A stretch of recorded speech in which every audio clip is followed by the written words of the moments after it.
Arknights is a game. A special tower defense with the simple premise of using 8 unique classes to defend a point enemies must not pass by regulating resources, timers, and positions of each operator.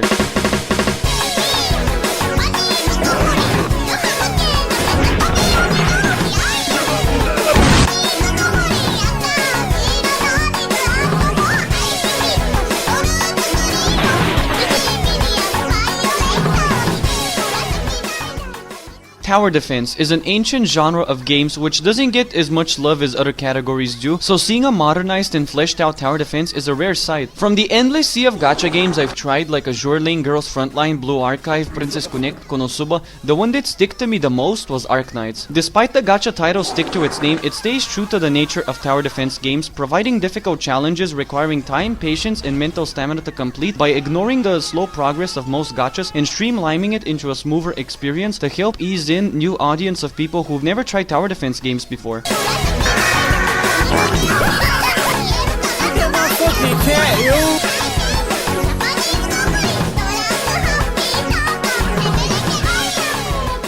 Arknights lets you create a flying carpet out of your brain cells to skip a bunch of grinding. That's why I've set myself on a journey to beat Arknights without using money, without using events, without using support operators, and without using Elite 2 operators. Elite 2 means the last promotion level of an operator, which usually makes the game easier at the cost of many resources. Despite the title, this isn't a real speedrun. One day doesn't mean 24 hours, it's just one gaming session. This is actually the time it took me. Oh, but Zeiko, if you did this specific strategy, you could have done it in— Don't care. After making a new account and listening to the download music, you are Doctor. Your expertise are needed to bring Rhodes Island to success. You were thrown into battle and explained the basics. You have deployment points to summon operators facing one of 4 cardinal directions. They have health, attack, defense, resistance, range, and skills. Skills which load automatically when attacking or when blocking. You have high ground and low ground, used for snipers, casters, medics, or used for defenders, guards, and vanguards. I don't want to listen to my voice, so I'll give more details as we progress through the game. Welcome.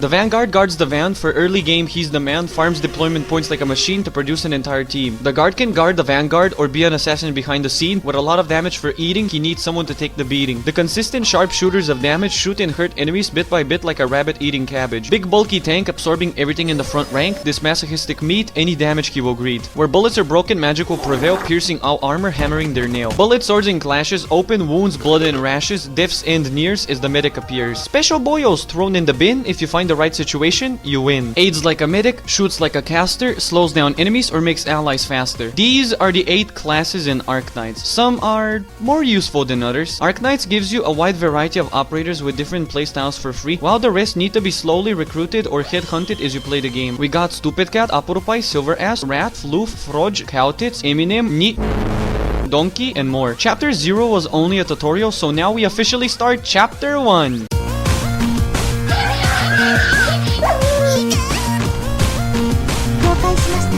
Be it fire, arrows, or rockets, ranged enemies pose a threat to high and low ground operators. Money. Upgrading. Infrastructure complete. 巨人の国に来た。 Shut the fuck up! Cancel.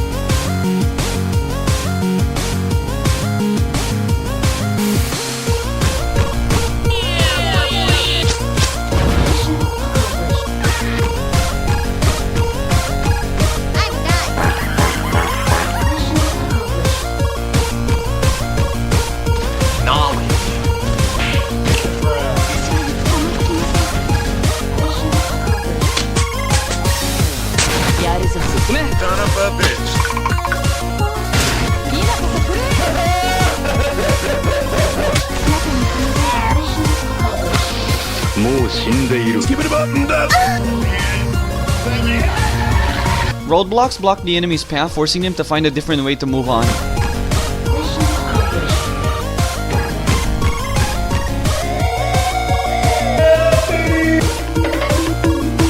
Good night, girl.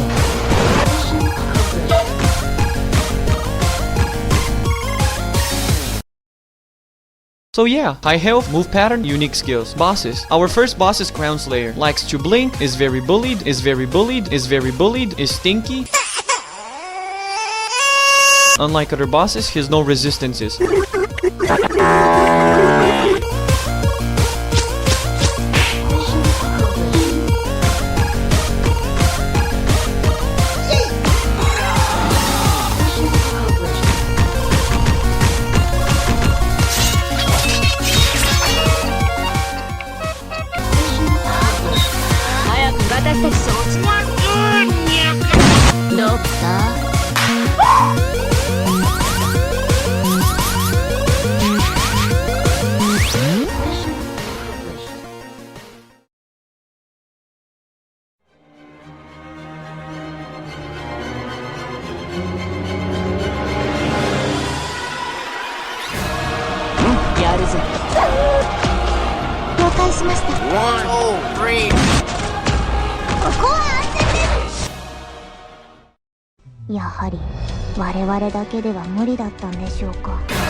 Yeah, boy. Prank him, John.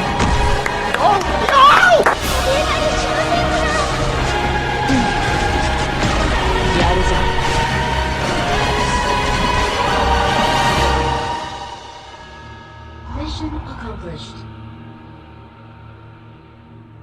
As you can see, even though there is skill in the game, trial and error still occurs. Learning the enemies, the spawn rates, the movements, and how to strategize against them is the essence of the game. With each chapter, the game will become harder, so the longer you stay in the video, the longer the chapters become. Remember that linear thing we spoke about? Well, since this is a gacha, you're not supposed to beat it in 3 weeks. Each stage has a recommended level, and we will have to do it way below it. So if the normal scaling looks like this, our scaling will look like this. The difficulty gap will keep increasing with each mission, especially late game. Now excuse me, I don't want to listen to my own voice anymore, so chapter 2 begins!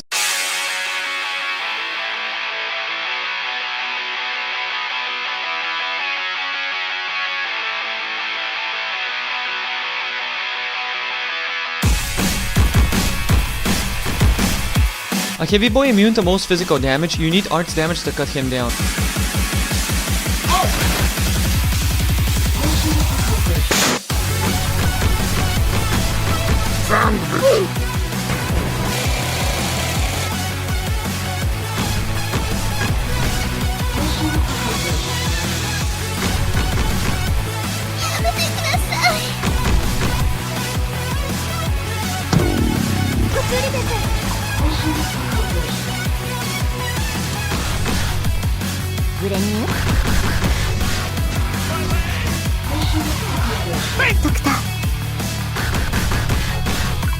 Stop right there, little scum!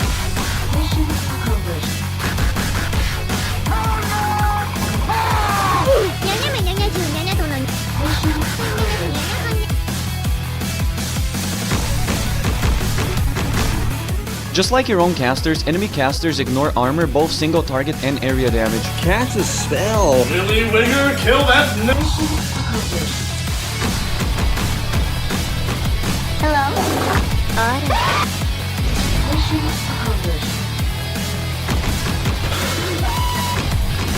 I like the cushion.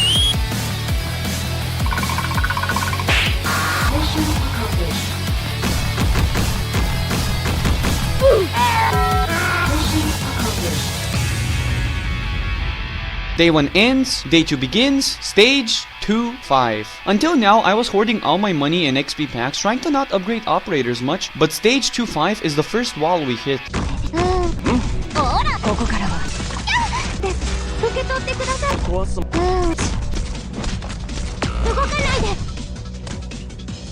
進めします。うん。進めおバカやるぞ。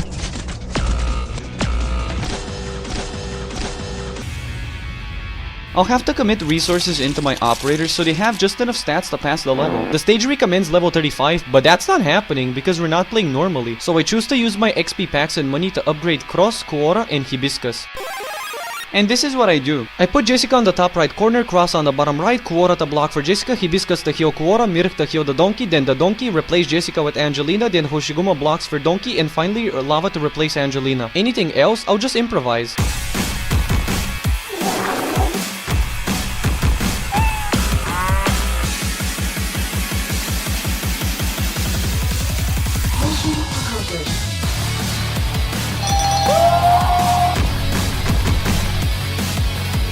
Oh yeah, Mr. Crab.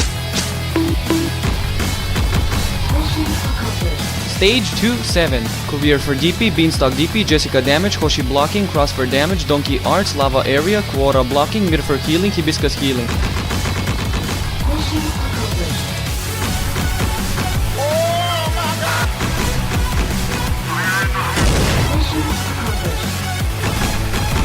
Bada bang boom pat. Hello. Hello. Hi.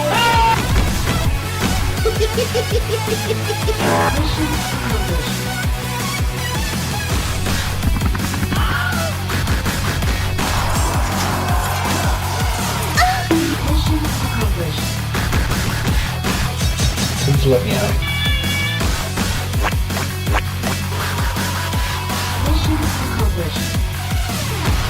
Two bros chilling in the.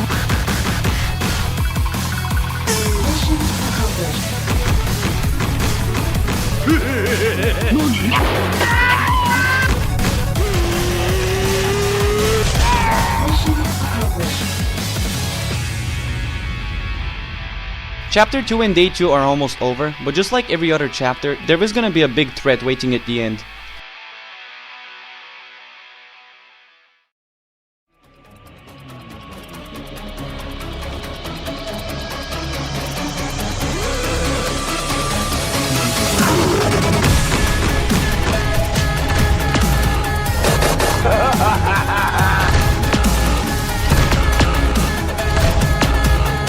I'm done. Thank you forever.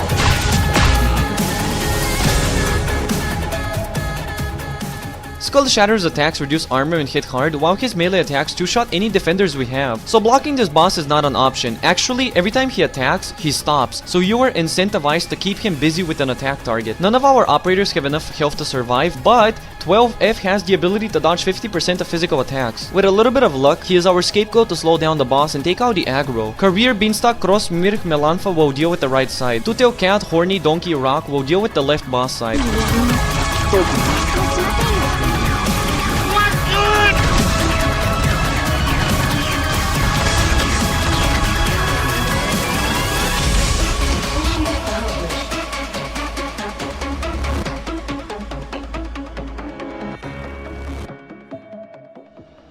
But before we continue, I have to sit down and tell you something. While editing, I noticed a big amount of details I didn't show in the video, like recruitment, levels, skills, base management, and even Cross becoming our first Elite 1. So just to be transparent, I will only share details relevant to our progress and hide the ones that aren't as helpful, and if there is any questions, you can ask in the comments. Now that I got that out of the way, Chapter 3 begins!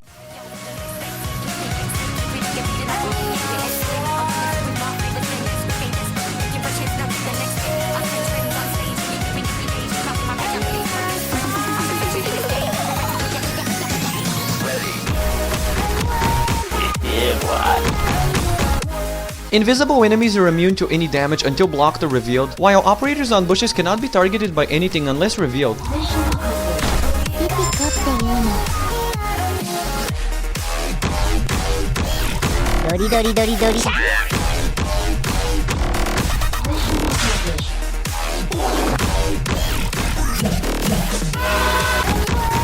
yo, the pizza here. My ears burn. Just as expensive as buying, crack, we will have to put money and resources into our defenders just enough so they can keep up with enemies increasing damage.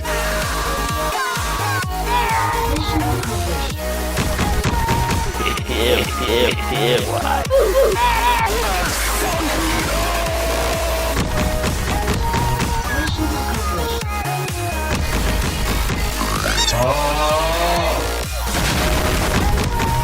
Did you know that in terms of real human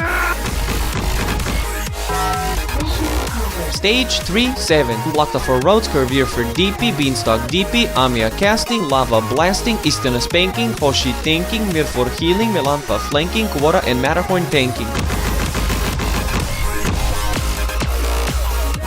Just like stage 3-4, we have to spend money again upgrading defenders. Enemies' attack rises and it continues to get bigger. That's cause Jesus Christ is money.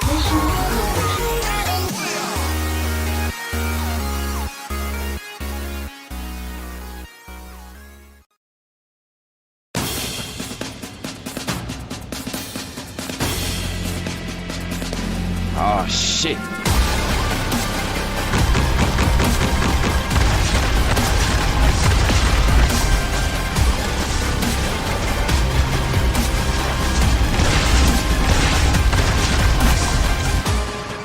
We have no money, no bitches, no XP packs. Normal enemies haven't gotten much stronger, but now we have a boss to contend with who is stronger than the last time we fought him back at stage 210. Our operators are also way below the recommended level.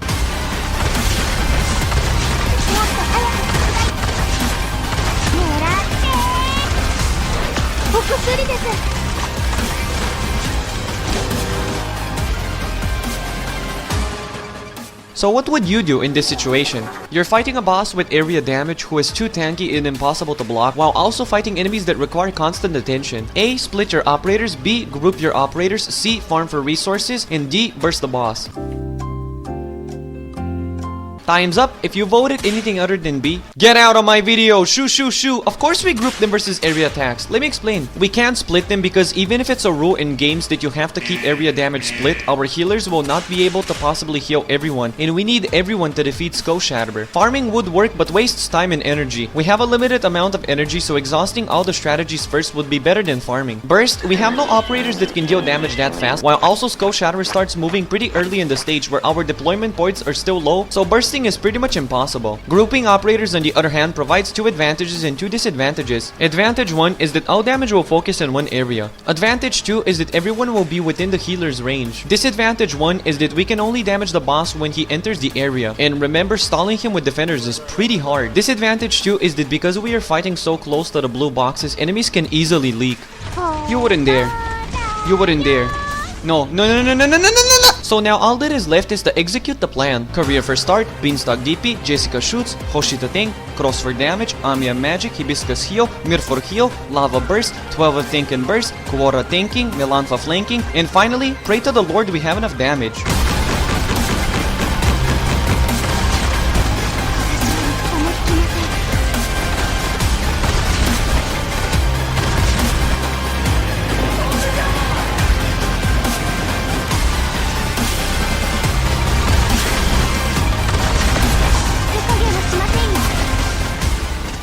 Okay, Melanfa hit, okay, Hoshiguma, one more hit, okay, dead, career, okay. Melanfa is alive, okay. Career's dead, okay, Melanfa's probably gonna die, he's gonna shoot Melanfa, okay. Ah, freak, come on, go. We did it! We did it! We did it! Day 3 ends, Day 4 begins, and with it, early game ends and mid game begins. We barely managed to pass chapter 3 because our stats are way lower than recommended, and it's only gonna get harder. But there is a silver lining, which is understanding what these requirements mean. From my experience, the level recommendation numbers are averagely 50% mandatory and 50% arbitrary. Mandatory because even if you're Steven Albert Haukenstein, you won't be able to complete a hard stage with unupgraded operators. While arbitrary because the devs probably expect the average player to not be overanalyzing minimizing everything and just run a fairly normal team. Like, here's an example. Beanstalk is terrible with damage, but a great early game helper. At the cost of a Vanguard, she provides range damage, drone shooting, and another small crab Vanguard for just enough time to gather DP for better operators to arrive. So if you use all benefits correctly, she becomes more valuable. By using many small math victories and good strategizing, we can barely pass stages that we're not even prepared for. But some stages have a huge increase in difficulty even though they have only just a small requirement increase from the previous stage. Those are called walls. Each stage will have its own complexities and strategies, and we will upgrade operators mostly when we hit walls so we can smart budget our limited money and energy. With that Zeko nerd knowledge out of the way, chapter 4 begins!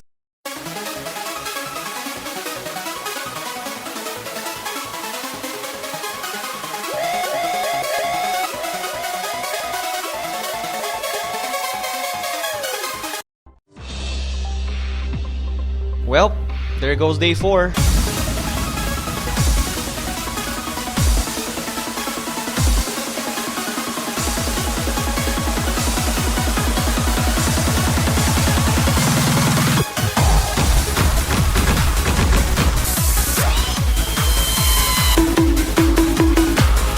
Like normal enemies but stronger, everything Sarkaz do is better. Whether it's melee, range, or magic, they must be dealt with as soon as possible.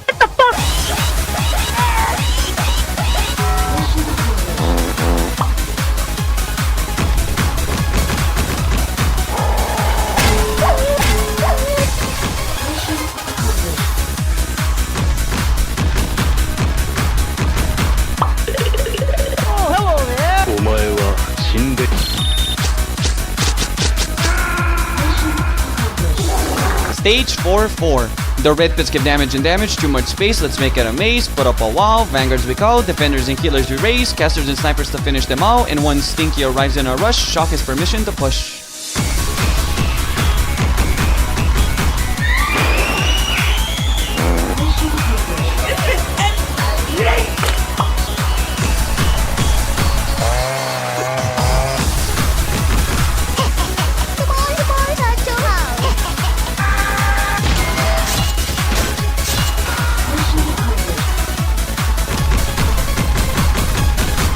These walking cute beans, coked up on meth, isolate them by any means because they explode on death. And anyone staying in the heated path, friend or enemy, will periodically get a fire bath.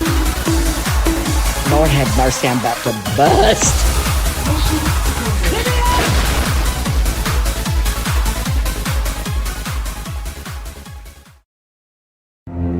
I fear no man, but that thing. It scares me. Stage 4-7. No, I ain't talking about that freak, alright? He's not here, is he?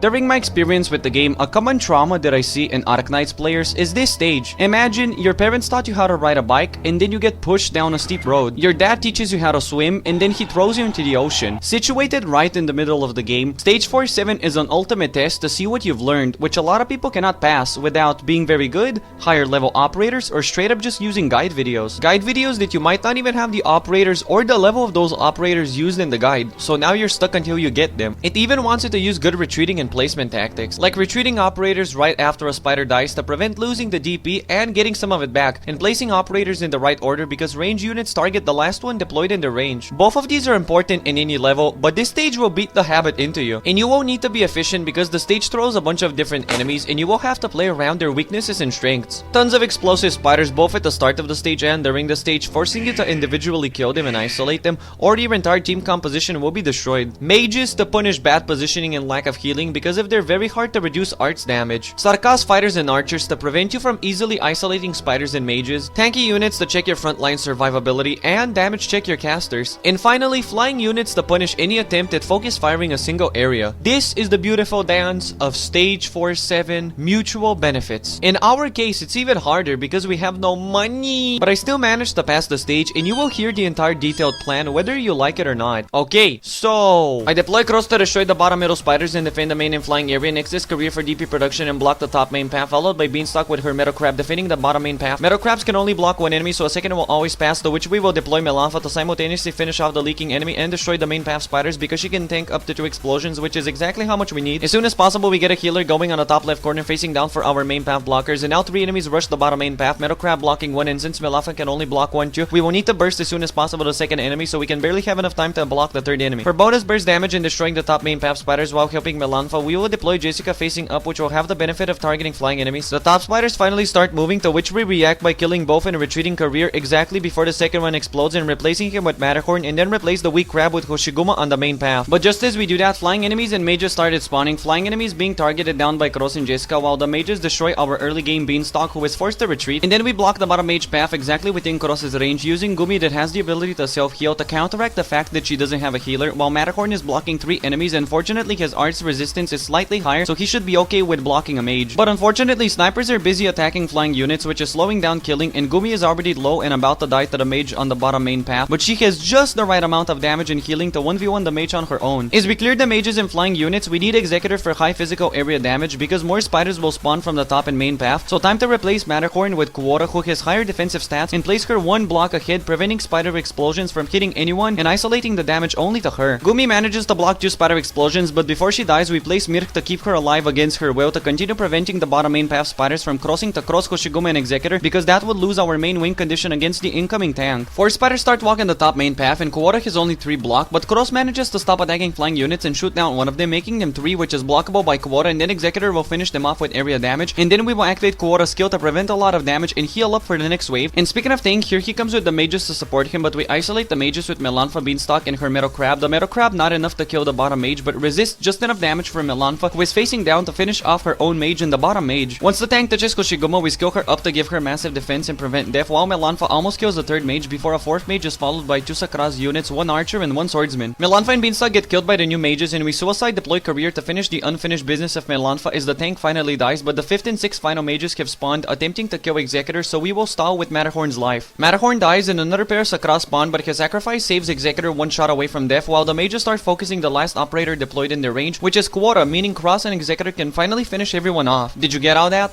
Yeah.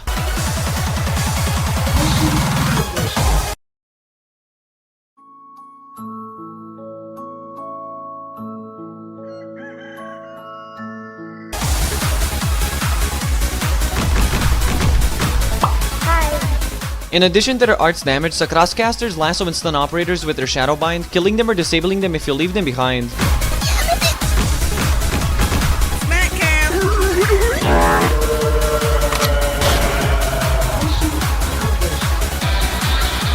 Stage 4, 9.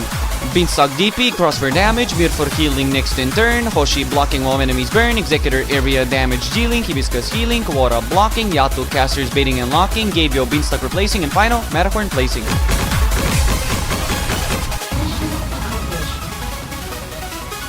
As we complete Chapter 4, there is one more stage keeping us away from entering Chapter 5, and as you can already follow the pattern, there's gonna be a boss waiting for us at the other side.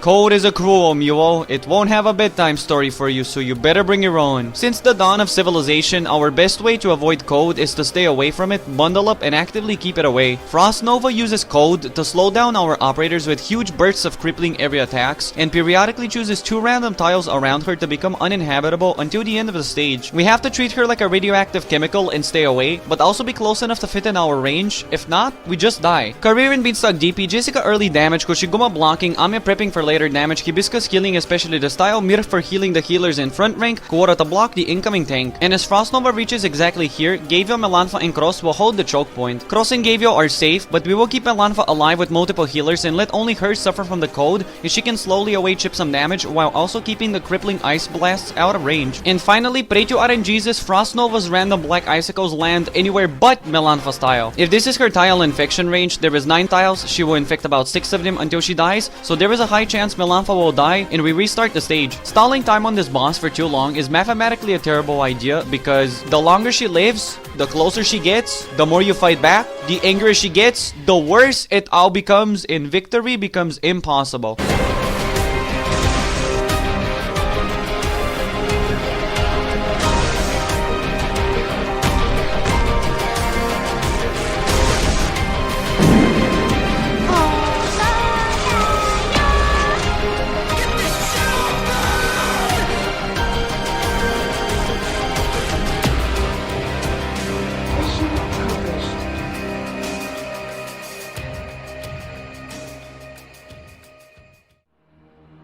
You saw for yourselves, there was only 2 tiles left when Melanfa survived. We just beat the hardest boss in Arknights.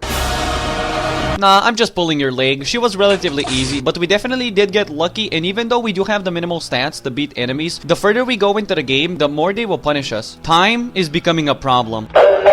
Is enemy spawn in 2 timers, event and set time. Event enemy spawn only, for example, when all previous enemies have died or a boss reaches second phase, some kind of specific event that you can play around. But timed enemies appear at a certain time on a stage, which means you're fighting against the clock. We can compensate stats by locking enemies in a loop of a defender being healed for more damage that can be dealt, but if you can't kill the enemies on time, it's useless. Timed enemies will be a problem as we continue because they make stalling harder, so just like Frostnova, we have to plan accordingly or end up being overrun by too many enemies. We were lucky she was so easy, and we will never see her again. Enough nerding, time for murding. Chapter 5 begins!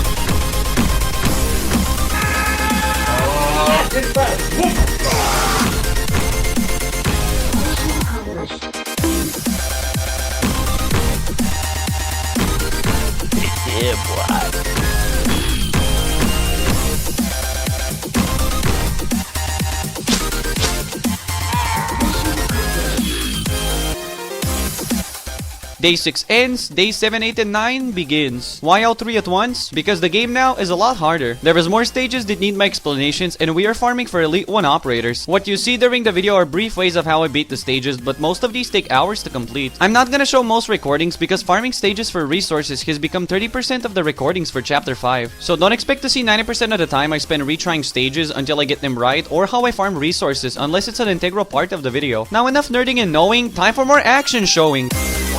1, 2, 3, 4. Stage 5-3. 4 mages start, Vanguards at middle, let's isolate the casters little by little, Kuwara tank top, Hoshi at middle, Gavio Amia healing, Mouse dealing, Doberman beating, Melanfa keeping casters away, Crow shooting the bottom at bay, at the cost of Hoshi dismay, she dies, replaced, he dies, replaced, Metaphor and Beanstalk placed and erased and we win.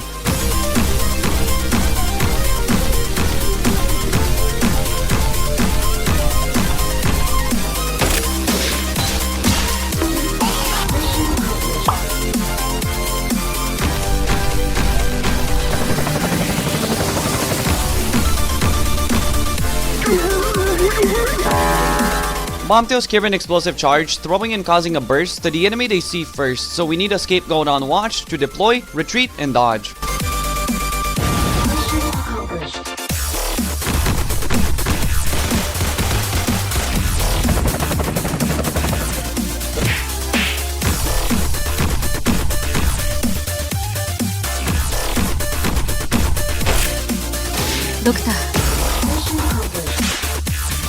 Stage 5-6. For this stage, a jammer we get that disables and slows any flying threat, Career and Beanstalk DP to get, cross top row, midnight control, Jessica Catapult deal with the flyers in the middle row, Kuora tanks, Gavio waits, Jammer negates, Melampa slashes, Hoshi bashes, Hibiscus watches his Matacorn in career, isolate the mages and turn into ashes.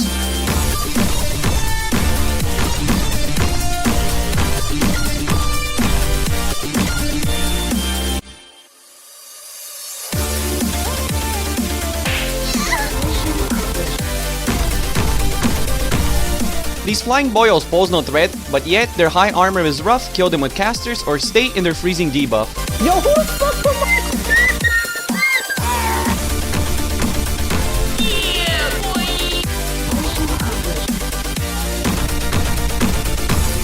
Turrets continuously shoot ahead, so keep operators out their path or use a defender to tank instead.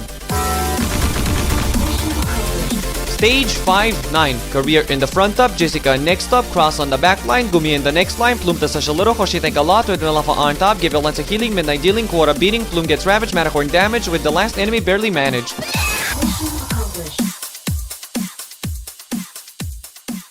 As day 9 ends and day 10 begins, we are done with all chapter 5 stages except one, and I'm sure you know what is coming up next. A certain challenge to stop us from proceeding to chapter 6 in our final fight before we enter the late game stages.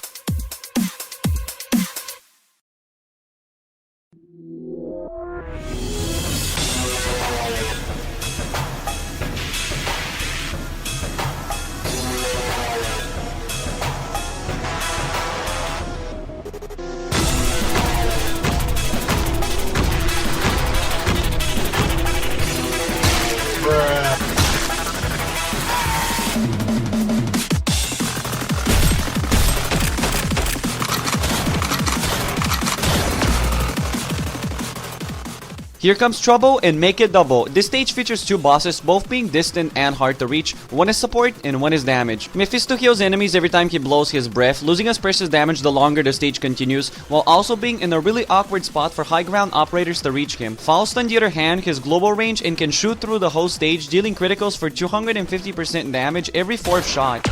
And it doesn't help that he is invisible, invulnerable, unreachable for the first 2 minutes after appearing on the stage. And it doesn't stop there, he is also unblockable and spawns turrets on the map the longer he lives. Which, spoilers, you can't stop him from doing it, so the amount of turrets is bound to look like this. There's also two new enemy types. Crushers are heavy armor tanks, almost immune to physical damage, crushing defenders by stunning them every 3rd hit to break through any stall defense. And possessed enemies continuously heal just by staying alive, while Mephisto has a passive ability to double their continuous healing as long as he's alive on the stage. This is, gonna be a little bit tough. The stage is basically this. Mephisto heals enemies clashing with our operators while Faust shoots them down one by one with no way to stop him while he puts turrets on the battlefield, putting pressure on our healers and pretty much any non-defender operator. Because even though the turrets don't deal a lot of damage, they're like 1,000 bee stings which will eventually whittle down every operator and they will die. So we have to do all of this. Kill enemies as fast as possible so they don't benefit from Mephisto's healing breath because it heals per second. Use low ground operators to reach and kill Mephisto to end his healing as soon as possible. Use a lot of arts damage to kill the crushers, have enough medics available to heal everyone, and finally rotate multiple defenders to absorb every single Faust shot, especially the critical 4th shots.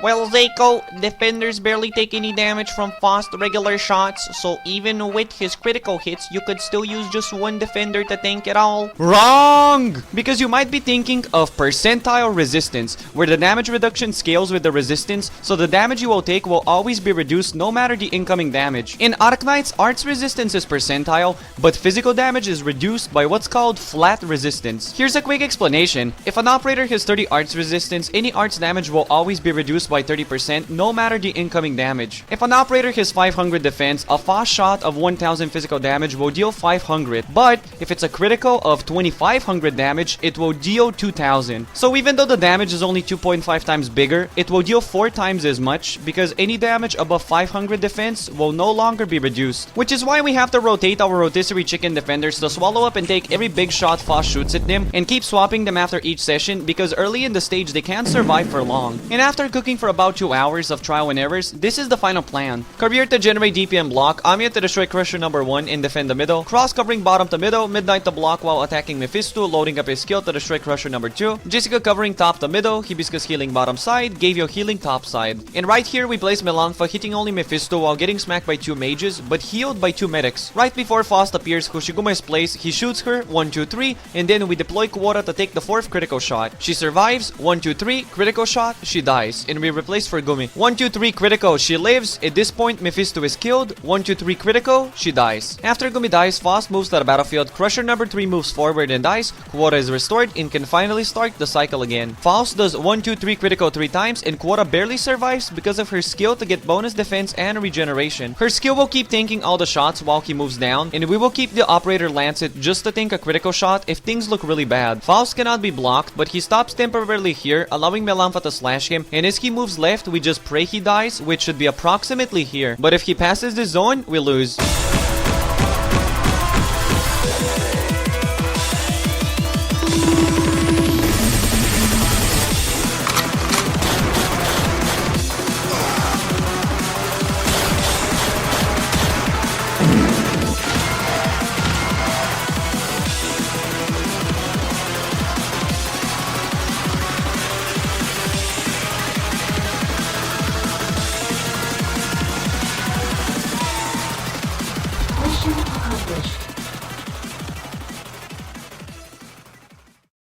One, two, three, testing. Welcome to the late game, fellas.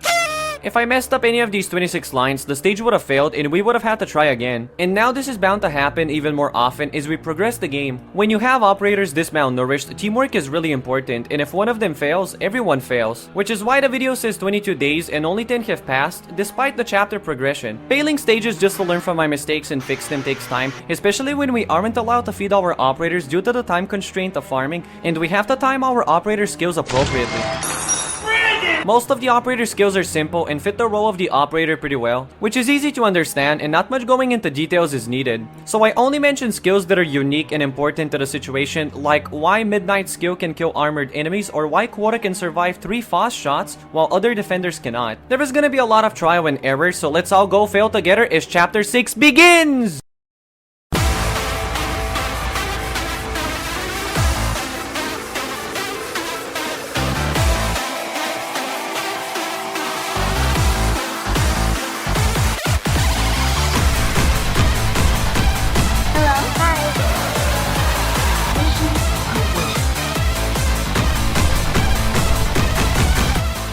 Enraged enemies possess elite stats, no operators can beat their asses, but they lose health as time passes. Never engage them outright, you gotta stall or burst them without a fair fight.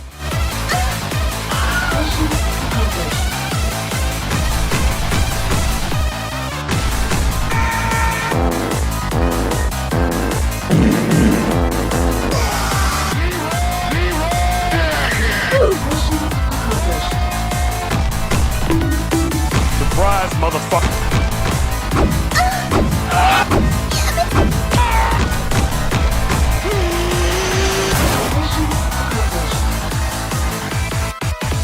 Stage 6-5. Day 11 begins with a hard stage with lots of enemies enraged, and this is the plan we wage. Bravo can quickly deploy, Perfumer kills everyone in sight, Spear, enemy stop left and right, and Melee's ready to kite. Kuwara tanking, Career shanking, Perfumer healing, Amiya dealing, cross to ravage, Midnight for damage, Melanfa appears, Gravel to stall the rears, Hoshi to take the spears, and the moment the leader appears, he cannot be stopped, we have to stall until he's eventually popped.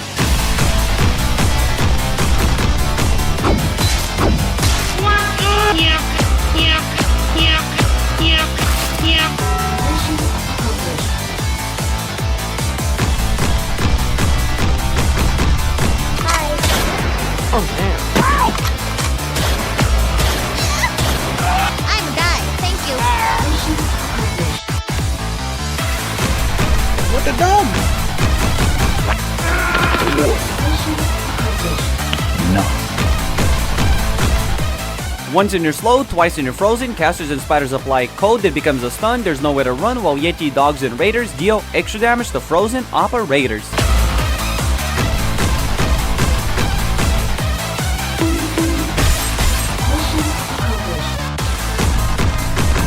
Little piss boy. free. Look at my fucking cat, yo. The champion of the Yeti, he's tanky and ready to destroy anyone frozen, so it's not very wise to stand in his way while you're frozen in ice. Michael, don't leave me here.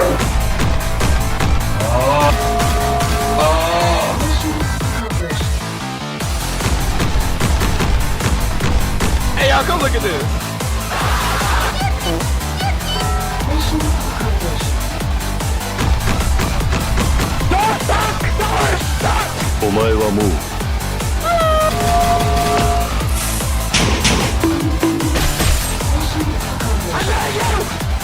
Day 12 begins.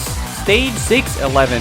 A very hard stage, took me 4 hours, 4 mages left and right, spiders middle is bait, creating an early blockade, spiders and mages coming from here, frost drones debuffing from there, ice cleavers ready to tear, and after doing it right, this is the way you can fight. First we need Vanguards to stall, career and scavenger we need to call, leftmost mage has to be erased so Malafa gets placed and Gavio follows the pace, Quarter tanks middle when it roads, catapult shoots and explodes, lava to reckon, Hoshi tanks second, gravel tanks first, to stall and prevent, freeze and burst.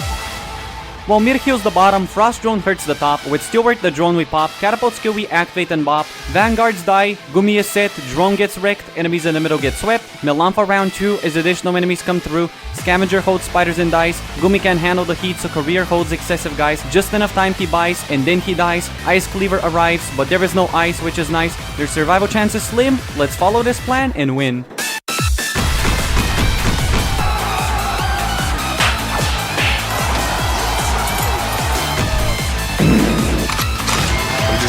With a rocket launcher. I'm at the top.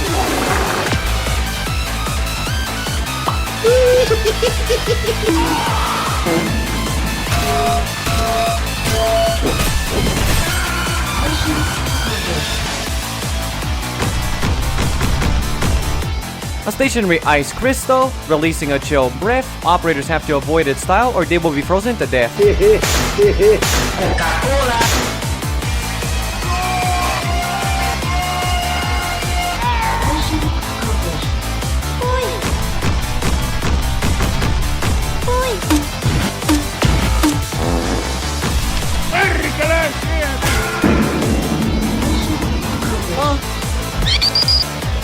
Stage 6, 15. A narrow center, cover doors left and right, drones will enter, middle will squish tight, Kabir to defend and produce, Scavenger to boost, cross for damage, Catapult to ravage, mid for healing, Melampa swapping for damage dealing, Lava to choke the point, Quota anointed a hit, Hoshi to think that she's dead, Gravel and Scavenger killing the runs, and finally Gavio supporting the fronts.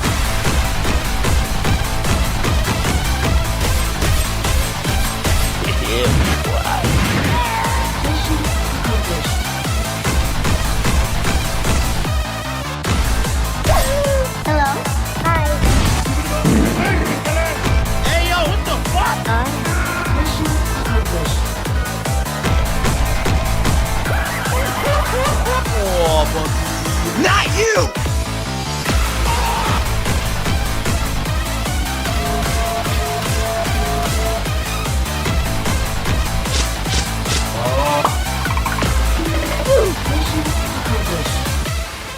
As Chapter 6 ends and we attempt to enter 7, one last stage blocks our path and you should prepare some warm clothes because there is a cold little friend who wants to meet us once more, stronger than before.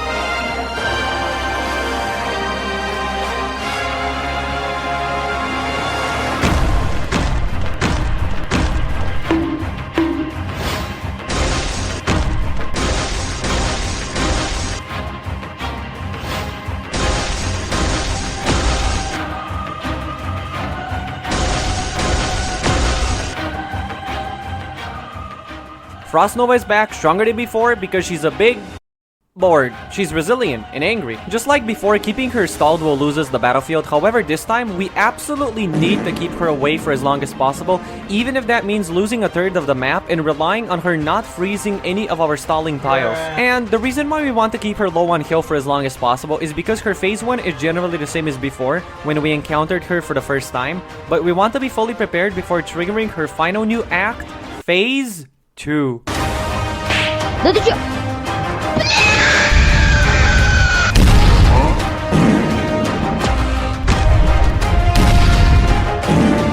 I glad he's frozen in there and that we're out here and that he's the sheriff and that we're frozen out here and that we're in there and I just remembered we're out here.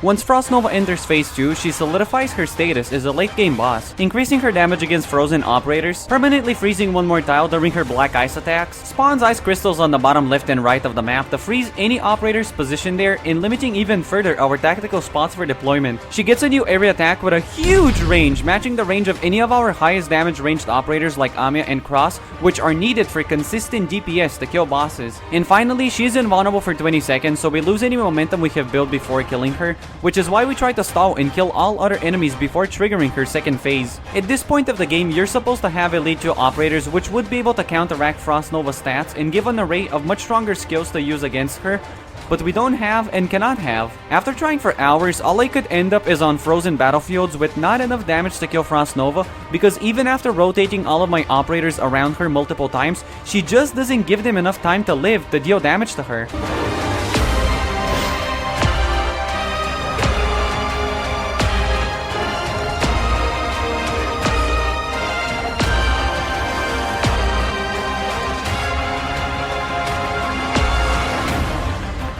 So I think this is where our run ends. Or does it? Hey! Zilla here. A machine speaks binary, going into assembly, into coding, into data. Almost like we need to think outside the box. Wrong. Actually, we need to think inside the box, deeper into the box. We need to think about outside from the inside. More specifically, we need to think about what this separation line even represents inside the game's code. What the fuck does that even mean? Let me explain. A machine and a human process information differently, so something like this line for us is just visual data, but for a computer, it's just what it's programmed to communicate to us in simple terms, despite not being fully correct and or misleading, which leads a lot of complex games having hidden mechanics. Like for example, in Warcraft 3, you can overblink. Blink is an ability that teleports you from one place to another, but the maximum cast range of the ability is invisible, so if you click outside of it, you will blink a shorter distance, but if you click right at the end, inside of the range, you will blink further. Many Dota 1 or Dota 2 players may know this, but many of you may not. Blink has an invisible maximum casting range, and so you need to get a feeling for the exact range that Blink is allowed to go, as there is no visible indicator.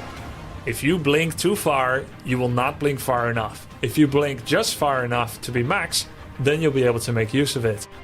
So now that we know how hidden mechanics can affect video games, let's talk about hitboxes. Have you ever played a game where something hits you when it seems like it should not have hit you at all? This happens because there's probably a couple of rogue pixels on the outskirts of the hitbox that got touched, even though the hitbox is bigger or smaller than it actually is represented by the character model. So it just looks unfair to the human eye, but it's fair game for the machine. Generally in games, things thrown like grenades, shots, and spells, especially area ones, come from the middle of a hitbox. So if you have two hitboxes of different sizes, and let's say they both cast the same area spell, the small one will be able to hit the big one without the big one being able to hit the small one. Especially if you manipulate it even further by moving the small one as far as possible to only fit a couple of pixels of the big hitbox while staying from afar as safe as possible. That's exactly how it works in Arknights. Our main boss killer Cross has a range of 4 tiles, but if you don't include her sides, she can only shoot 3 tiles ahead of her. Frostnova's Blast, on the other hand, has a range of 3.3 tiles in every direction, basically outranging every operator by 0.3 tiles. But her huge area attacks are calculated from the middle of her hitbox, so there is 2 things we can use here. When a unit enters an operator's range with the middle of their hitbox, they will start getting shot at. Let's call this activation range. For a unit to escape and stop getting shot at, they have to leave with their entire hitbox to stop getting shot at. Let's call this deactivation range. So deactivation range is smaller than the deactivation range. We can use this with another very simple mechanic. A unit that can be be blocked in Arknights his collision size, preventing them from existing in the same space as an operator blocking them. So if you place an operator on top of a ground enemy unit, both their collisions will collide, which means one of them has to be pushed away to free up space. And since this is a tower game and your operators are basically immobile towers, the enemy will be the one forced to be shoved in the closest direction to free up this space. So using these two very small scale mechanics that are coded inside the game, this is the plan. Cross is placed and we wait for Frostnova to trigger the activation range for Cross to shoot her. After the middle of Frostnova's hitbox enters and we see Cross starting a motion that she will be attacking, we place an operator to collide with Frostnova on top of her, but slightly on the left, so she will get pushed on the right side. This should leave the middle of Frostnova's hitbox on the outside, but only a couple of pixels on the inside, so she cannot trigger the deactivation range. This way, her huge 3.3 tiles attack gets pushed back,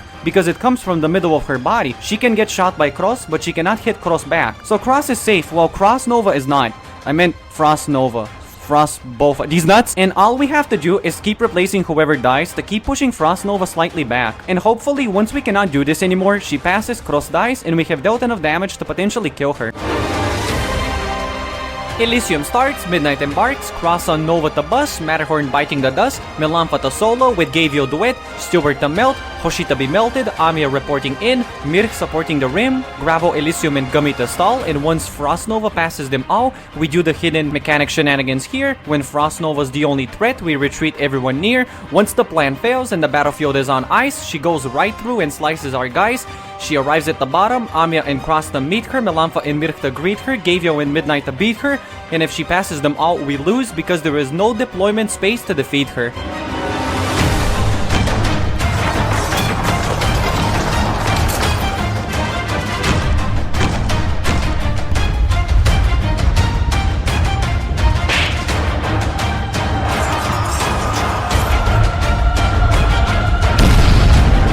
Cross is safe. It's working! It's working!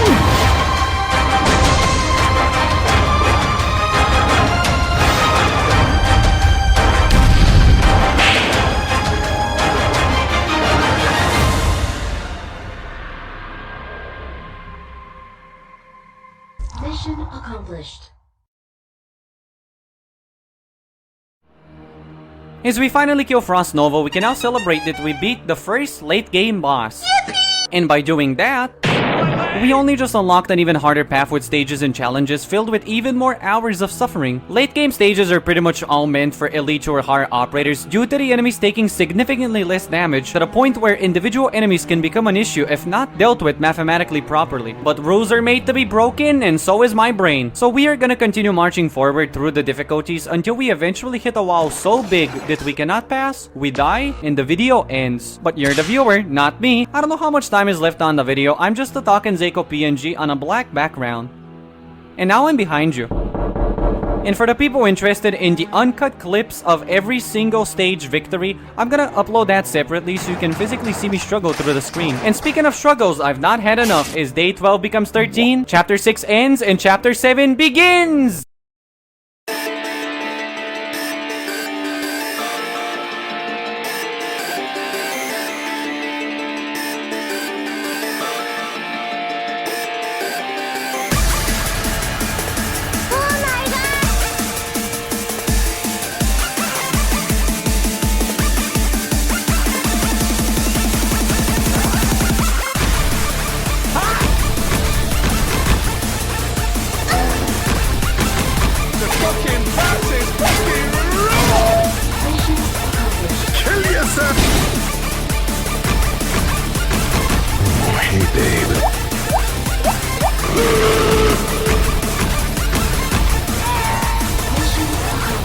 Stage 7-4. Another Warriors hit, stage is pretty rough, all enemies are tough, and they spread out a lot, so we need a buff. Fail after fail as day 13 comes to an end, we grind some materials to put a dent, and after some upgrades and day 14 begins, this fight we can end. As a horde of enemies is shown, dogs begin to roam, Kabir intercepts the top, dogs in the middle get stopped, by Scavenger and Plume they get rocked.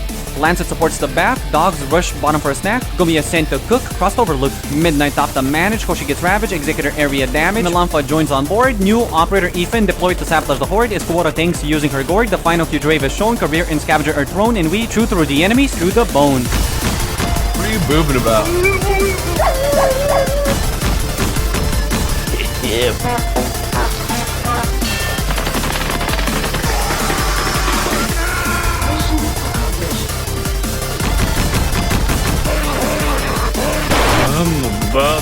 Scarebolts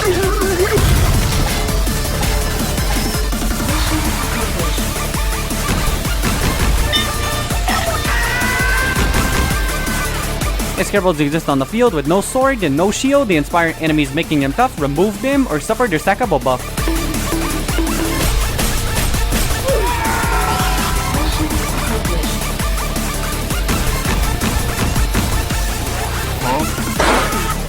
A shockwave causing crystal, repelling enemies and allies like a savage. Despite punishing our deployment spots, we can use it for extra damage.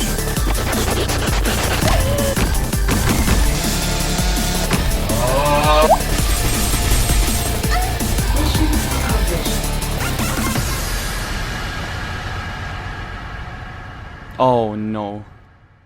Oh no no no.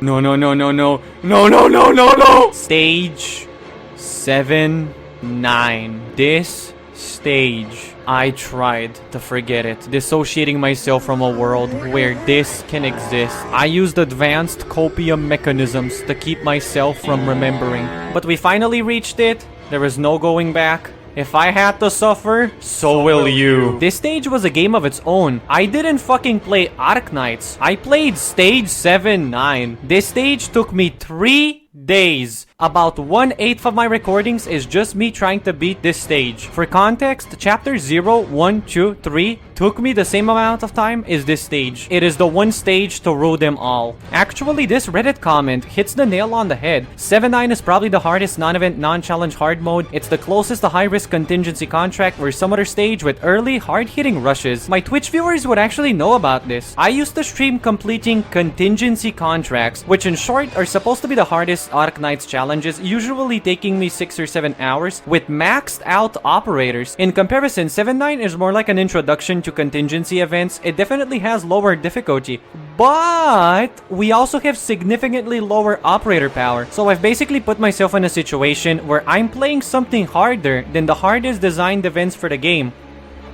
With 3 lanes and 4 paths, you're forced to spread your operators' effectiveness to 4 sides, and if any of the sides lack damage, they will be swarmed and overrun, and if any of them lack defense, they will be killed and overrun. Super early dog rushes to keep you constantly pressured to the point where you can barely afford to do anything besides dealing with the dogs. 3 heralds spawning at the start of the stage, buffing the damage and armor of all enemies, especially the early dog rushes, making them borderline unsurvivable, and if you do survive, borderline unkillable. In Guerrilla Fighters, irregularly showing up, messing up with the pace of the whole stage, and due to their tankiness, too many of them end up gathering in one place, and even if we do manage to hold them, they eventually leak because of our lack of block and good safe positions for stalling. While you do all of that, you also have to balance and maintain low deployment points. If you misplace one operator, you will be so behind in GP that you cannot win due to the constant pressure, requiring only the most beneficial moves to be done. And we need to run multiple early game vanguards so we don't fall behind in GP, or we just straight up lose early in the stage. Originium Crystal, not punishing us but straight up forbidding us from using the tiles it will explode on, because the pressure on us from enemies is so high that if any extra damage is compounded,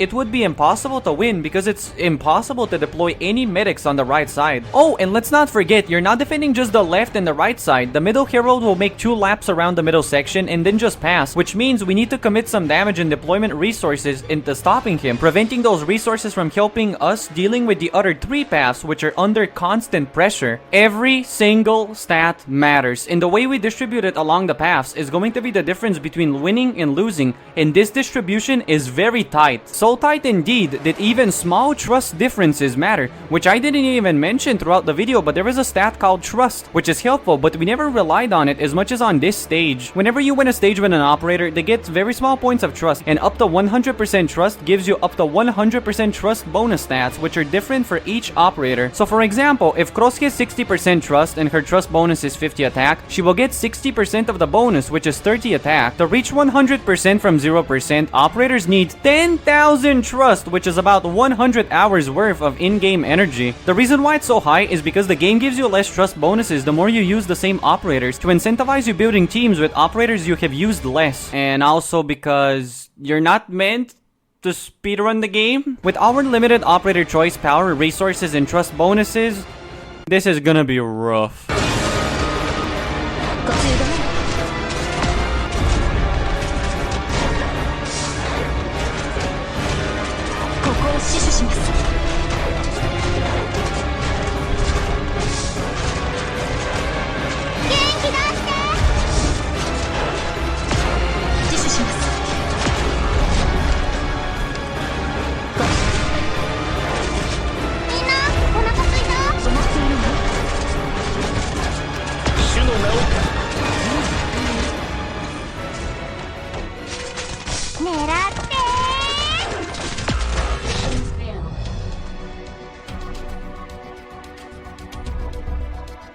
We skip from day 14 to day 16, fail after fail after fail after fail. The entire day 15 was spent in just trial and errors and desperately farming for some resources and trust for operators, so we can barely get stats to pass this huge hurdle. After many, oh, an event dropped during this, so don't mind this thing on the stages, it's against our rules to use events.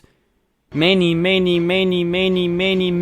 attempts failed. I was at my mental limit. I kept failing again and again and again, but I was improving on a strategy that should work. After spending the entire day 16 failing the strategy over and over, I decided one last attempt before I proceed to day 17.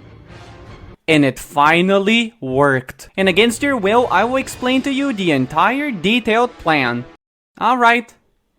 So, at the start of the stage, we slap Murto as fast as possible, who is very weak but can produce DP at the fastest pace. As the first dog arrives, we deploy Plume exactly outside the crystal's range where enemies will be hit instead, and for her to deal very little damage, she will mostly act as a human shield until we get 7 DP, and she is a subtype of Vanguard that can be retreated for full DP. So we retreat her exactly as the second dog is about to pass her, and we use 15 DP to replace her with Spot, a defender who has the ability to stop attacking for a while to act like a ground medic, helping us survive our lack of a medic operator. A few seconds later, Murto was able to start her skill to farm deployment points, helping us just hit barely 11 points to deploy career on the left side, intercepting another dog as the third dog is already on Spot's path. By the end of Murto's ability, we deploy Melanfa to isolate and solo the top right hero. There's another second dog is running at career on the left path, but don't let that distract you from the fourth and fifth dog that are attempting to pass Spot. And exactly as we hit 15 DP, we deploy Midnight to stop the advance and help Spot out. But as this is happening, two dogs that jumped on career are about to kill him. We instantly deploy Lancet to heal everyone with her deployment ability and to heal career as we activate his second skill, which slowly produces DP, but most importantly gives him 50% extra defense, while at the same time activating Spot's healing skill. All of this is timed perfectly so the middle herald enters the bottom part of the roaming zone, immediately causing us to have to deploy cross facing the middle to start shooting him down, leaving us with no DP for a few seconds. Top left and right middle are slowly dying off, but just in time, Melanfa finally solo kills the top right herald, alleviating a bit of pressure from everyone. Moments after the herald's death, Murto's skill is ready for another activation, and moments after it's activated, we're super close to 16 DP, and as we hit 16, we deploy Stewart to start hitting the top left side, including the herald there. A third dog spawns and career is low HP, and he can only block 2. We lack deployment points, so we wait,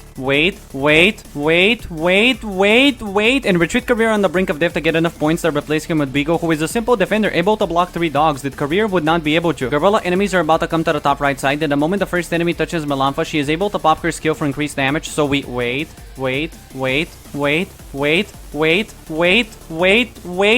and the moment she hits the enemy before she gets hit back and dies, we retreat her, replacing her with Gumi, who will stall enemies inside the crystal's explosions while slowly healing herself with her skill. At this point, we don't need Murto anymore, so we retreat her to place a medic to heal Bigo on the left path. As more Guerrilla enemies come in, the middle right seems to be low on HP. We pop a second time Spot skill exactly as it comes off cooldown, but don't get too distracted because during this time, a fourth dog attempts to pass Bigo on the left side, and we deploy Plume to stop it. As this range Guerrilla falls to 60% HP, that's the timing to activate Midnight's skill to change his attack type to increased arts damage, because a lot of enemies will be coming and we want to kill them fast. After killing a couple of enemies, Spot is damaged again, so we pop his skill a third time as we deploy Melanfa to compensate and help because Midnight's skill is over. Gumi is literally at her limit, blocking 3 enemies, so a fourth one passes her, which totally goes against our entire stage plan. So I'm panicking about this enemy about to pass while Melanfa is low HP, and by plan I have to replace her with career or else the lane will die. And while I do that, I place Plume to stop him from passing because they will both stay in the explosive crystal's range, and I have a last ditch effort plan to fix this blunder. Very luckily, the moment this happens, a herald in the middle dies, making the enemy a little bit weaker, reducing attack and defense, so Plume can poke him and survive for a little bit longer. Crystal Explosion number 1 happens, and for Crystal Explosion 2, I have a plan. If an explosion will kill Plume while the Guerrilla has started an attack animation, I will retreat Plume while the enemy is still doing their attack animation. The explosion will smack him, and by the end of the explosion, I will deploy Murto to keep stalling him before the animation time ends to prevent him from starting a movement. Murto is extremely squishy and she deals no damage, but she sacrifices herself so the enemy gets hit by the third explosion and dies. We fixed our blunder, and during this time, the top left herald has moved in to die as we clean all enemies remaining in the middle right side, and we win. Did you remember everything? It's gonna be on the test tomorrow, so good luck.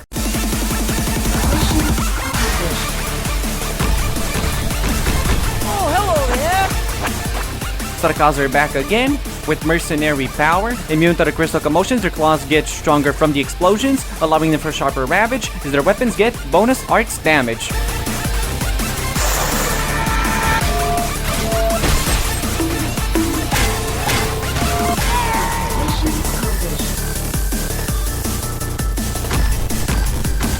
Finally, worthy opponent. Our battle will be...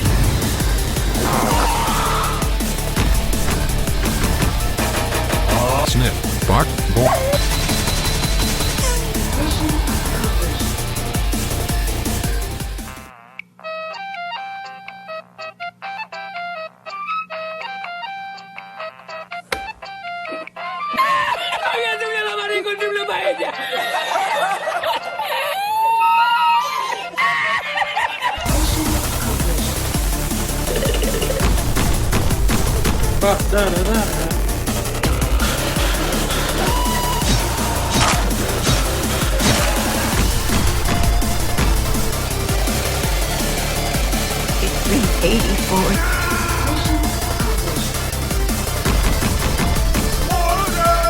A fire-shot artillery of Gorilla Might snipes globally any target that is ripe. Defender can be placed, targets to replace, or we can rush him in his face to put him back in his place so he doesn't shoot us during battle and break our deployment pace.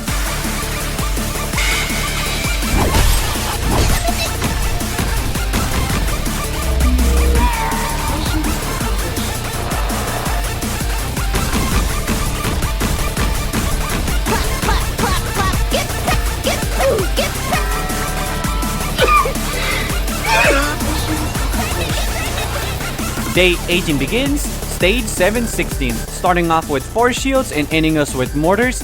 Enemy shooters and buffers are out of borders. Despite the heralds being a walk-in minority, these special tanks can change any single target priority. To survive this stage, instead of killing, we gotta defend as mortar shooters and normal enemies force us to bend. Our plan is to turtle until the harassers move this way.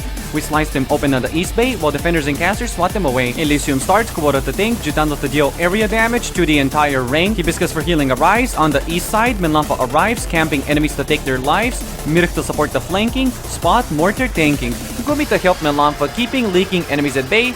As Ifrit burns her skin away, Beagle is next on the chopping block, further reducing enemy grouping because she's hard as a rock. Hoshi unites with Kuwara, gathering enemies like fishing nets, tanking damage is we wait Jutano's skill to obliterate the first generated wave of threats. Enemies to pass the middle will not be very fast, so Gavio comes to help these operators last, and then we retreat the top defenders, releasing the full second wave of enemies to pass. And finally, all enemies on the fields, alongside with the shields, will gather up and attempt to rush us all as we deploy every operator to Turtle install, and Jutano's second skill is ready to deal massive area damage, and upon activation, we slaughtered them all.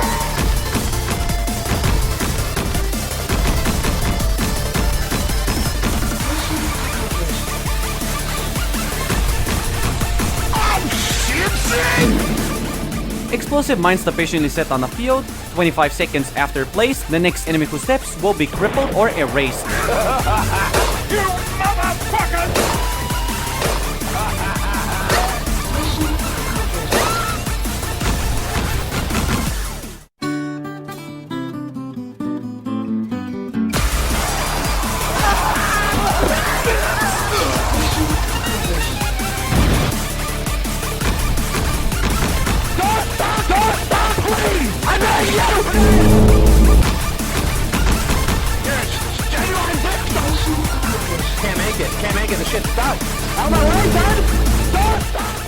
As the last normal stage of Chapter 7 is complete, you already know the drill. The door to Chapter 8 is closed, but before that, a challenger needs to be met.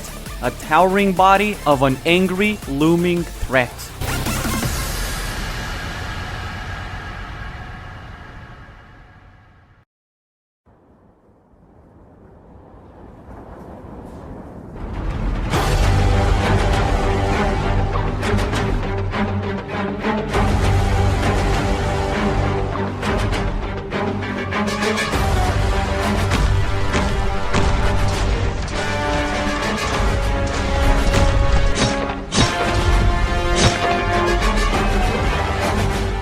Patriot is a bane of existence compared to all other bosses we fought. Bosses until now, despite being tanky, could actually take damage because they had low resistances. So now, What happens when a boss is wearing a huge hecking chonker armor?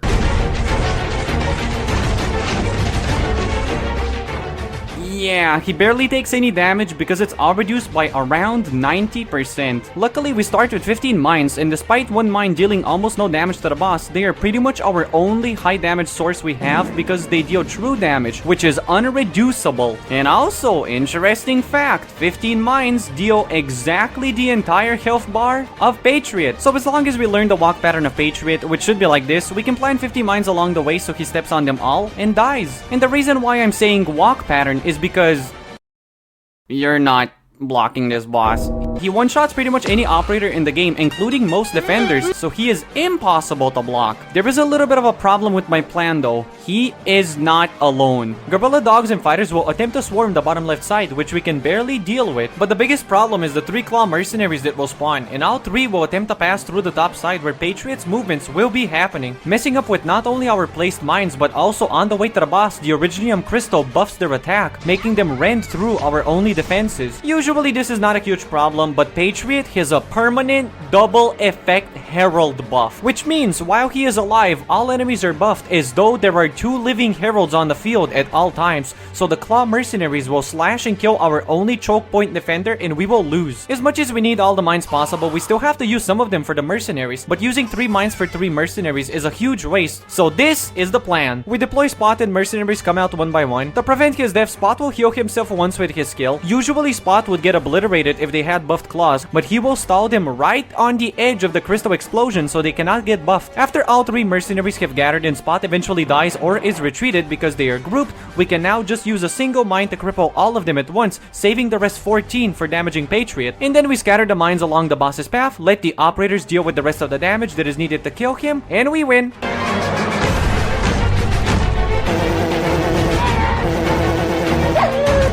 I came looking for booty.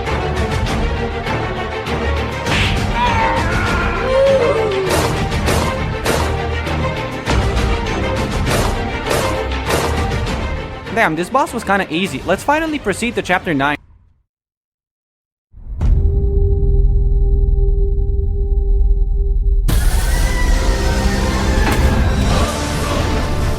Gwyn's mighty bolts.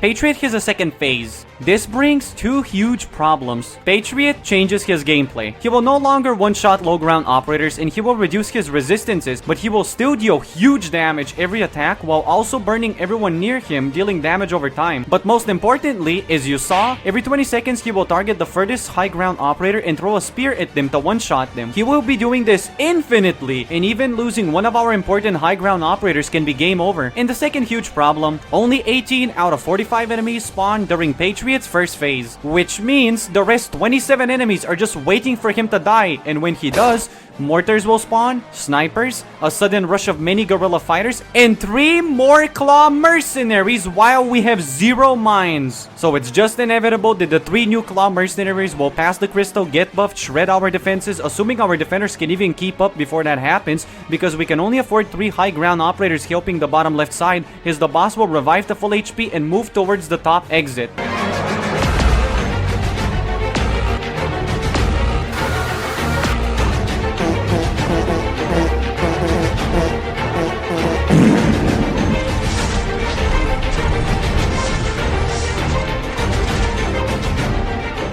Despite how bad the situation looks, there is one small chance, a plan that might just barely work. And the reason why I'm not sure is because we are basically on the cusp of all good operators being max elite ones. So if this theoretical plan works, we pass the stage, but I have no idea how we're gonna pass anything stronger. But if it doesn't work, no further upgrades can help us achieve victory, and we will have to accept defeat. So here is the entire theoretical plan. During the second phase, Patriot can no longer one-shot defenders but still deals huge damage, so he two-shots them instead. This is our only crack of any existing hope. So what if we use our highest defense stat defender, which is Hoshiguma, and before every time he is about to land the killing blow, we manage to heal Hoshiguma to max HP, assuming that's even possible through his damage over time burn. This would most likely take 3 medics, focusing solely and only on healing her. But if we manage to do this stalling plan successfully, we can infinitely loop the boss. No you can't. Why? Spears. We can semi-infinitely loop the boss. Not quite. This makes things riskier, because every 20 seconds the boss will destroy the furthest high ground operator, and if any important one dies, our plan fails. So we will need to offer the boss sacrificial lambs by deploying operators as far as possible from him to guarantee he will shoot them instead of shooting our important ones. The average redeployment time of an operator is around 70 seconds, so we need to rotate between 4 of them to keep him satisfied at all times. Time is not going to be an issue, but sacrificial lambs are not free. Every time you deploy an operator multiple times in the same stage, they will progressively cost more and more DP. Eventually, the math will just not work on our side if we keep infinitely stalling with sacrificial lambs, because they will get so expensive that the moment we cannot pay for the next one, Patriot will start picking off our win condition operators and everything will fall apart. So while the lambs are getting culled, we need an operator to be consistently hitting him and hope to God that's going to be enough damage for us to be on the winning side of this time attack. An immovable object versus movable objects, but very slowly. Now that we have a strategy, let's tackle the last problem, which is insufficient mines. We need to beat Patriot's first phase using only 11 out of 15 mines. We need 2 mines to reliably kill the first 3 claw mercenaries without them scratching our defender, and 2 more to do the same thing to the last 3 claw mercenaries. After sweating for hours and getting a headache at almost midnight, I found the plan. Day 20 begins, and after a bunch of failed attempts again and again and again, I did it. I managed to crack through Patriot using only 11 mines, 2 mines for the first claw group, and 3 mines for the second claw group, but that's 16. How? Well, you will see. Here is the final executed plan. Steward begins to defend our main, Beagle is next to be named, Easton hoping to clear, Hibiscus deployed here, Gavio to heal any person, Spot stalls so the situation doesn't worsen, and Lava for group, enemies burst in. During the stalling and when Patriot is exactly between these tiles, we set up a special mine and we retreat Spot exactly on time. But wait, we can fix a mistake. I'll just use quota for extra stalling and then retreat. Why would I do this? Well, this part is neat. If the claws are allowed to proceed, they will step on our special mine, which is needed, but what if the strategy we can refine? If we time it correctly, removing quota right on time, Patriot and the claws will all fall for the same movement line. That way, 4 enemies will step on the same mine at the same time, making it so 1 mine can do the job of 2, effectively making it like we're using 16 at a time. As Patriot stops and the claw group continues and pops, exactly 18 enemies are dead, Beagle retreats, Midnight prepares, 10 more mines are set, Easton and Midnight pop their skill to slow Patriot and damage the deal, to compensate as max as possible our lack of mines ordeal. As the unstoppable boss slowly passes, quota is set to defend, Midnight to slaughter the mortars, and Hibiscus to heal from the borders. Gavio and Mirk arise, Patriot steps on the last mine of his demise, which spawns the last 27 remaining enemy guys. Many gorillas rushing quota, Midnight skills for mortar beating, quota skills to keep enemies from leaking, phase 1 is over, and phase 2 is peaking. The first sacrificial lamb is in place as Kushiguma follows to take all attacks right in her face. The mortar is dead and so is Lancet from the first spear. The second wave of claws is near, supported by snipers and mortars. Spot grouping the melee, Beagle grouping the ranged should be our best, as the second spear puts Stewart to rest. The last mines are set, Spot is removed, claw mercenaries are grouped, and they die as they move. As Istina tanks the third spear and Midnight is deployed on the boss's rear. This officially starts our non-infinite loop. Deploy, spear, deploy, spear, deploy, spear, deploy, spear, and we repeat this until we cannot, and if the boss doesn't die, this stage we will never be able to clear.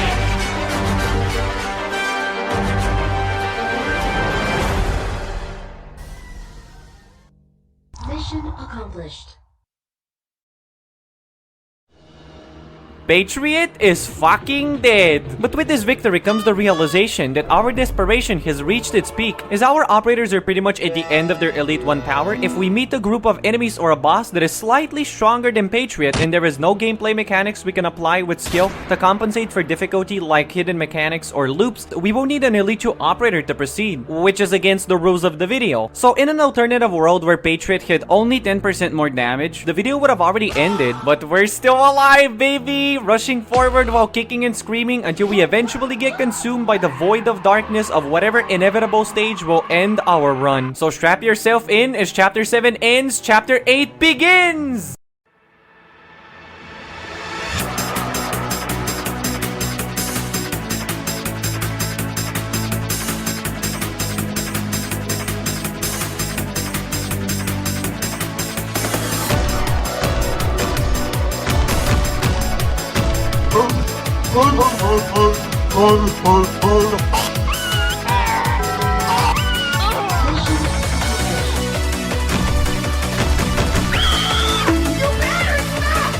Civilians face the threat of being erased, bullied and chased. You gotta prevent them from being harassed, because if you let them die, it will cost you a point, as though an enemy passed.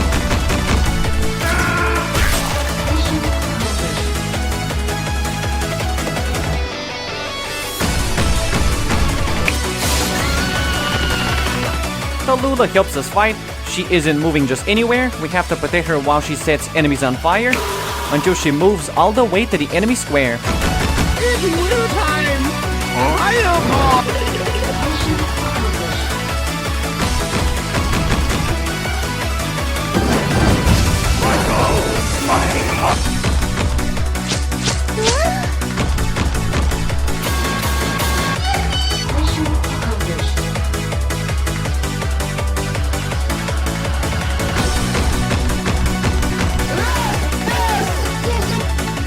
Raiders are ready to raid, coming to stop our parade. They can be hardly stopped or locked, because they count as 2 enemies when blocked.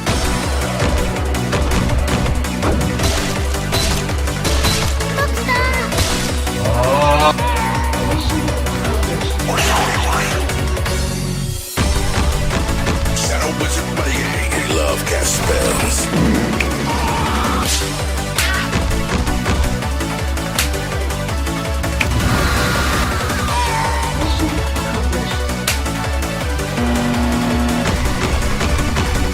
A flying artillery drone, hovering over a zone, very tough and hits like a truck, so we better hide like a duck. And once we gather enough to ambush, this machine we can fuck.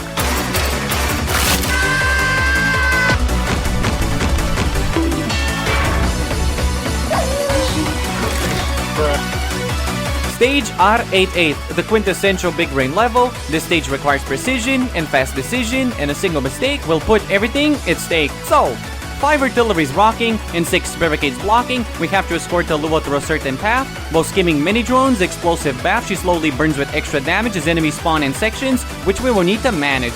Courier for DP, cross the shoot, midnight the groove, barricade 1 and 5 are removed, Stewart to pop, spot to be popped, hibiscus healing, Amiya damage dealing, plume to save Amiya from kneeling, while barricade beating, and during this time the middle drone starts moving to where midnight is grooving. He destroys 1 big drone, then Gumi is set to think more, saving Plume who destroys. Barricade number 4. Crossing the lava or place as the drone is raised and all enemies and barricades in section 2 are erased. Time to take a breather as another artillery spawns, chasing after Tallulah the beater. Section 3 enemy spawn, Career is next, Midnight prepares for drone 6, Stewart the Vex, Spot the Tank explosions, and Hibiscus to heal any erosion. Section 4 enemies again, Gumi at Midnight take on the men and cross the Ren, the last barricade AGN, Amiya Polka rise, the bottom drone dies. Artillery gives us unwanted attention, we use Hoshi and Gravel for damage prevention. Section 5 enemies respawn and they get pawned as Midnight pops his kill for the moving drones to kill, Hibiscus to heal as Tallulah rushes through this ordeal. Arriving in section 6, Cross is placed and then replaced with Amiya to penetrate the last drone as Tallulah finally moves home.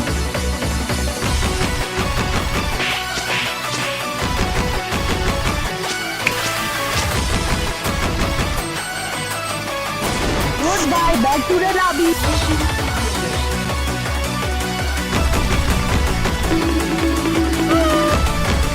Centurions arrive to pierce and thrive, restoring life with each damage they deal because it possesses lifesteal.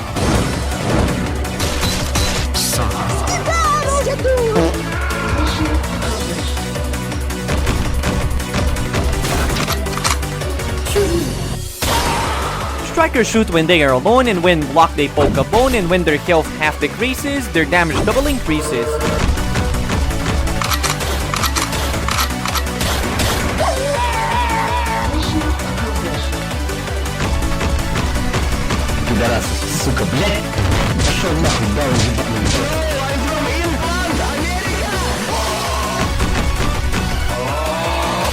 What the fuck was that damage, my guy?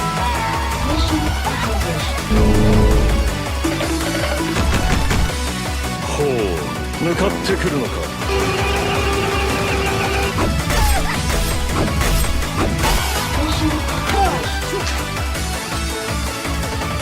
Stage R811, enemy's last chance, giving the Lua no chance because if she attempts to pass, they will eat her ass. Frost on the bottom, Jessica top, Gravel stalling and hanging, Midnight Wall banging, Elysium DP producing, Quota damage reducing, Gumi cooking and juicing, Ifrit burns him to ashes, Gavio heals any rashes, Midnight gashes popping his kill, Izami is placed on the hill, Gravel is ready to kill, the backline gets protected, frontline Hoshi erected, Mir for healing elected as an entire column of strikers gets ejected. When Woman finally moves, Cross pokes the sitting goose, Gravel again on the loose, Jessica scoots and shoots as a battle ensues, Ifrit replacing and then erasing the top Raider Goose. The Lua finally moves and from the middle she delves, Gravel, Gumi, Mirka and Hoshi sacrifice themselves, but as they slowly die, there is no time to say bye, Hoshi will die, so we replace her base with Gravel in place. The Lua untouched passes the guys, the last enemy dashes and fucking dies!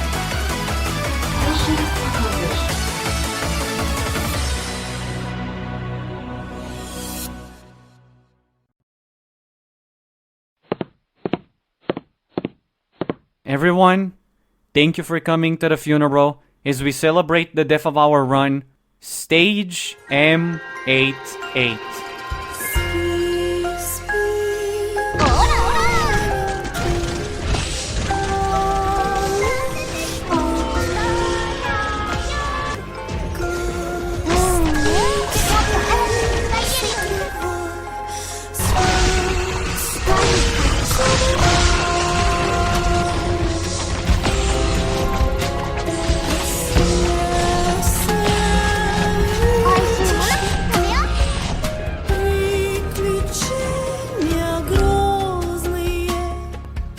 There is no single video of anyone beating this stage at 3 stars with no Elite 2 operators. This stage is significantly easier if you finish it with 2 stars because you can let this boss leak, making everything way easier. But, in my eyes, if a stage is not passed at 3 stars, as a tower defense veteran, I do not accept that level is complete, and so I tried to pass the stage with 3 stars. So now I understand why no one has ever done it. This boss requires an ultimate skill to be passed. As I mentioned before in the video, Elite 2 operators have high cooldown skills that can obliterate enemies, and you need minimum 1 of those to win this stage. Mephisto, aka the Singer, is a boss that just like regular Mephisto heals enemies, but he also hits 2 operators at once, buffs all enemies' damage and attack speed while he is still alive. Instead of moving like a normal enemy, he teleports from this style to this style to this style to this style to this style to this style, and then he passes. But I wish that was the only thing he passes. He also passes a toxic gas every time he loses 20% of his HP. A gas which deals unreducible true damage to every operator on the map for 30 seconds. And here is the first nail in our coffin. It stacks.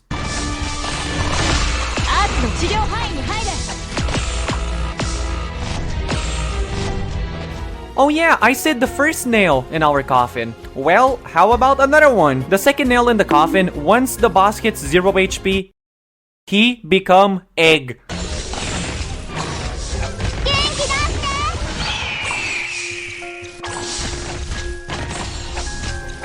Similarly to Patriot, once you kill the first phase, it starts spawning all remaining enemies, but unlike Patriot, he is protected by a magical chicken shell.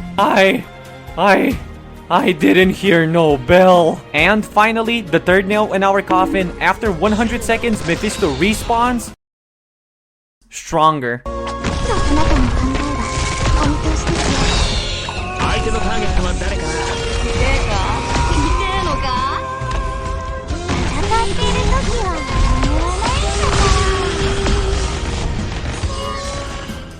Able to hit 3 operators at once with 20% bonus damage, his buff towards enemy units is doubled, and worst of all, his toxic gas now triggers every 15% HP instead of every 20.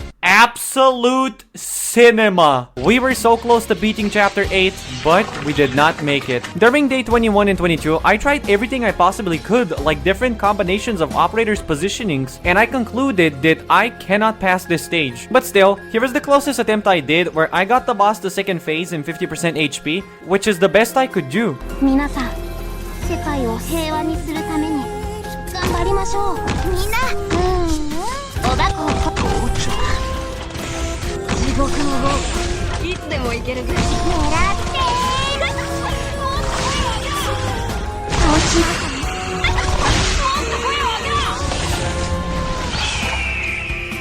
え？これが戦場というものね。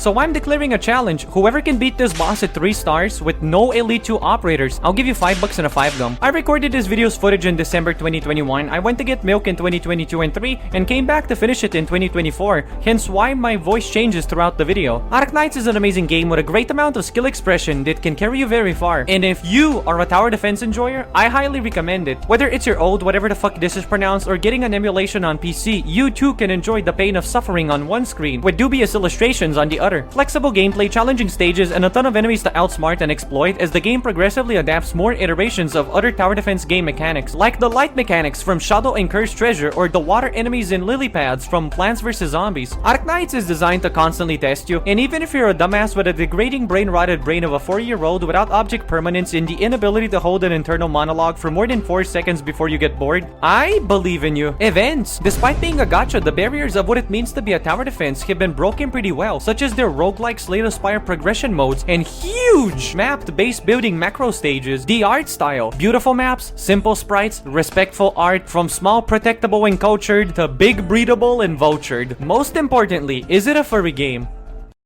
No, it's not.